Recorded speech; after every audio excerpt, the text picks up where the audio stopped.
Denny Patterson, Instinct Magazine. Hi, Eugene. How are you? I'm doing well. How are you? Well, thank you. So tell me, how excited are you for Nimona to premiere on Netflix? I am beyond thrilled for this film to finally reach the eyes of viewers. It's been such a amazing, unique, wonderful process, and I think that I can only use those same adjectives for the final product. Yes, definitely.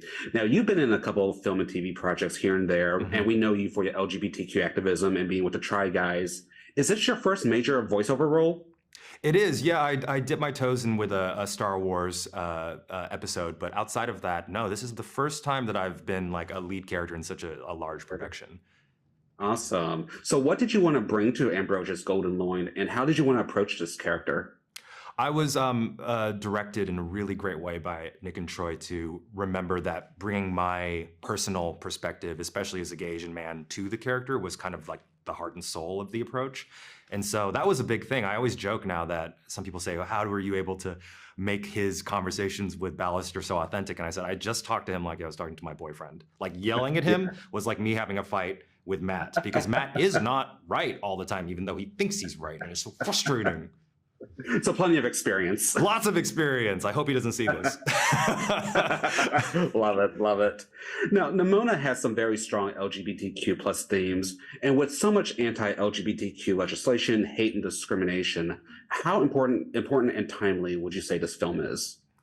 I think it's extremely important and timely, unfortunately, especially with queer issues. Like timeliness is so relative, right? If this came out 5 years ago, it comes out 5 years from now. That's why queer representation is a constant fight. It's a constant protest. It's a constant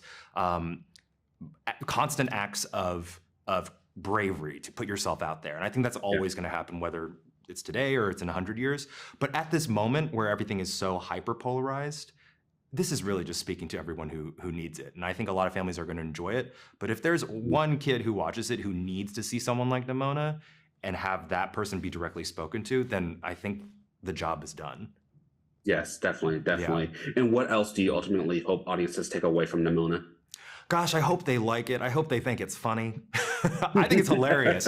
I was surprised at how funny it is because it's very moving, it's very touching, but it has a brand of like a little slapstick that I personally like as a gay person. I love a little level of camp, and there's some good, good jokes in this movie. Good camera jokes. Awesome. Yeah, Fantastic. Before I leave you, may I take a screenshot for social media? of course. One, two, three. Perfect. I love your outfit. You look fabulous today. Thank I you love very it. much. I can't breathe, but it's worth it. I know, right? Pain is beauty, beauty is pain. You know how Pain it is goes. beauty. So that's not the message I'm giving for this movie, but yes, for Yes, this press yes. junket, yes, absolutely. Fantastic. Well, Eugene, thank you so much for your time. It was a pleasure. Thank you, likewise. Have a good day. Bye bye.